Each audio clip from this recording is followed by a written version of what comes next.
Welcome to Console Confessions, where the strategy's ruthless and the stories are even more savage. Today we're firing up some classic Deadlock gameplay while diving into the ultimate Reddit rabbit hole, prank stories. We're talking about the kind of pranks that walk the fine line between hilarious and diabolical. So settle in, let the chaos unfold, and remember, trust no one, not even your best friend. From Reddit user Chocolate Stealth. At my high school, parents would always use the student parking lot to drop off their kids. This wasn't allowed, but was never enforced, as it always caused huge traffic jams or lines in the morning and often made the other students late to class. For our prank, about 50 seniors arrived at 6 a.m. to arrange their cars in the lot to make a very long, winding maze. The space created was only wide enough for a single car to navigate, so it took about 15 minutes to weave through. On top of that, the maze cars were parked so close together that the parents couldn't drop off their kids unless the kid wanted to climb over a car's hood. Then we all sat around eating donuts and watching supremely pissed off parents weave through the maze only to drop off their kid elsewhere. Back when I was in a software class, they taught me some basic Visual Basic. I just put together a virus using a bunch of internet code snippets and could install it with a double click from a USB drive. When the computer started up, it would start with faint moaning orgasm noises. Over the next 5 minutes it got louder and louder until it was looping shrieking banshee sex at max volume. If you turned the sound down or muted, the process turned it back to max. If you managed to find the process in the task manager, a second process would restart the first. With the help of my friends, I installed it in the senior study and about 30 computers in the library. A teacher from my school came into my work and threatened to withhold my graduation if I didn't tell them how to remove it. 2 years later, I gave it to my little brother who did it again. The legendary prank at my university was someone putting a lime green toilet on top of the library clock tower. For reference, this tower is around 3 stories tall and has zero access to the roof, no stairs on the inside, and no way to get up. There on the outside, someone put a bright green toilet on top of it. To this day, the university has no idea how they did that, especially with no one noticing. They had to call in a fucking crane to remove it. My senior prank was simple. The school just implemented a new policy that once the bell rang for class, the teachers locked the door. So, if you were late for class, you were no longer tardy, but truant. The only way the teacher would let you into class was a note from the principal's office. Effectively, instead of being a few seconds late for class, you were now multiple minutes late. I thought this was a very stupid idea, so I put it to the test. Me and my friend made a bunch of flyers instructing everyone to be late for the last class on a Friday. We handed out the flyers on both lunch hours to everyone. I did one lunch, and my friend did the other. And it worked. The office was flooded with kids. We had close to 80+ kids show up late for 8th period class, the last class of the day. Kids were just sitting, hanging out in the hallway waiting for a pass. It took so long for them to write a return to class slip that most kids didn't even make back to class before the last bell rang to go home. The policy was changed the next week, and that was the only prank I pulled. There was a dean at my high school who we will call Mr. Man, and he was widely hated for his authoritarian methods. He is the type of person whose orgasmic projections are based on discipline statistics. When I was in the 10th grade, word was spreading around the school to say nothing about the water tower. There was a water tower right next to campus that could be seen from virtually everywhere on campus. A few days after hearing the message, we arrived at school to find a large banner posted on the visible side of the tower that said in big block letters, "Mr. Man blows goats." It was not noticed by any of the administration until we were well into the day. The seniors at my high school all pitched in some small amount of money and bought a broken van. They rolled it into the middle courtyard in neutral and slashed the tires so it couldn't be rolled back out as easily. Nothing was broken, but now the school had to find some way to get a van out of the middle of the school. Another prank, they printed thousands of business cards that said her graduating class year and a pineapple. They hid them everywhere. Taped to the wall, under desks, in little cracks all over the place, inside textbooks, and all sorts of clever places. There were a couple taped up in the rafters of one building at an unbelievable height. The prank itself wasn't particularly great at the time, but people were still finding new cards for years after that in library books and whenever things got moved around.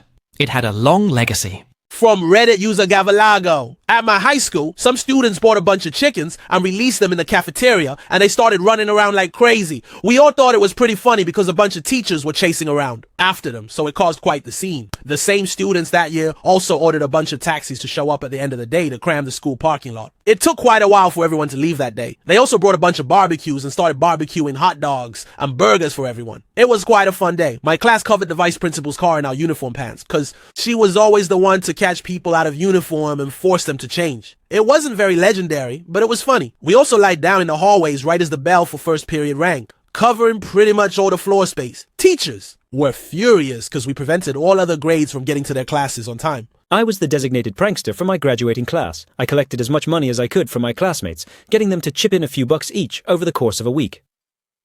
At the end of the week, I had around $350 to spend.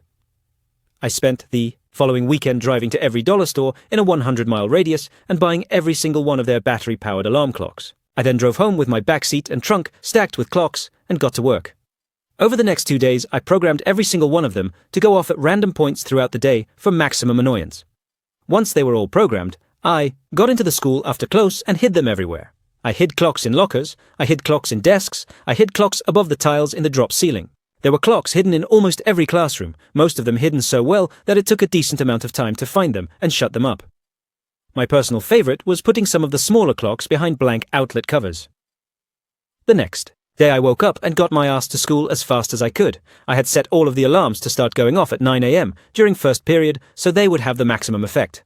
The first wave of alarms went off and it was surprisingly loud. It caught everyone in my silent-ass calc classroom completely off guard. After a couple minutes of the teacher telling the class to turn off their phone with no one responding, the hunt began. It was amazing to watch the faculty go from annoyance to laughing back to annoyance as the day went on. It started a school-wide Easter egg hunt where the eggs would scream if they weren't found in time. A few of my favorite teachers ended up keeping the clocks on their desk. I consider them a trophy. So this was back in 2007. Me and a friend were a bit disappointed in another group's senior prank. They had taken all the chairs in the school and set them up in the hallways one night. So we decided to one-up them. My friend's dad was a Kool-Aid fanatic and had like 5 gallons of mix at the house. We put that in a cheesecloth bag and went to the school. The school has this large filtration tank in an outside building. The building had a fan vent on the side that we broke into. We put the whole bag in the tank and sealed it back up. The next day, about an hour into classes, the water all over school started turning red. Water fountains, toilets, all the water in the school turned almost blood red.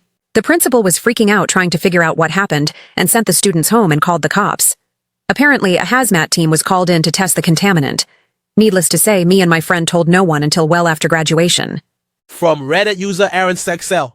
It's sort of a long story, but bear with me. Recently, one of my good friends had been killed in a drunk driving accident. She was a really amazing person and was always coming up with new pranks and adventures for our friends. We found this plan in one of her notebooks while cleaning out her dorm.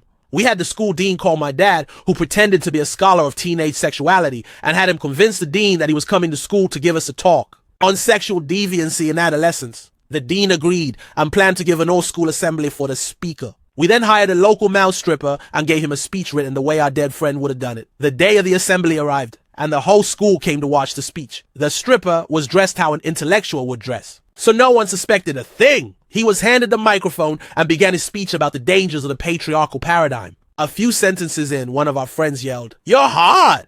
I wish you shut up and take your clothes off!" One of my tech-savvy buddies then blasted Prince's "Get Off" through our speaker system as the stripper removed his trousers. The whole gym erupted into cheers. My dad's class put a cow on the roof of the school's tower, which is a super old building with really shitty tiles. Didn't go well for anyone involved, except perhaps the cow. He was rescued eventually with help from my town's police department, and, as I recall, was given back to wherever they got it from, with the promise he wouldn't be used for any sort of commercial production. Apparently, Theopolis and the school district felt he'd been through enough already. My sister's class went the classic route and dropped a few mattresses in the school's pool. They get waterlogged, and you wind up needing cranes to drag them up. The class that graduated last year removed all the chairs from every classroom and put them on the roof. That was great. Also, seniors every year at my school participate in Streak Week, which is exactly what it sounds like. A bunch of butt-naked 17 and 18-year-olds running across the grassy area in the middle of the school, evading capture by administration on golf carts and bikes. Little bit of backstory. Where I went to high school, if you were in speech class, you were required to do the school announcements over the intercom system. Now our intercom system was connected through the phone lines, so you would put in a code on the phone and talk into the headset. Usually the secretary would put in the code for the student and let them talk, but when the day came, she was apparently too busy to put in the code, and she, knowing I was a good kid, just wrote it down for me to use. Our school apparently did not change its intercom codes, even 2 years after my speech class. So I bought a telephone line splitter and a wireless handset phone, and snuck the splitter and wireless receiver under one of my teacher's desk when she wasn't looking. On last day for seniors, I took a long recording of the Pac-Man music, set it up near the phone, put in the code, and snuck the phone and recorder in a locked locker while some friends of mine ran around our school, whose layout happened to look somewhat like a maze, in Pac-Man, Ms. Pac-Man, and ghost outfits. It took about 20 minutes to find the hidden receiver underneath the teacher's desk. Thankfully, no one got in trouble, seeing as it was a fairly harmless prank. But even now, kids at that high school know about the awesome prank that I planned.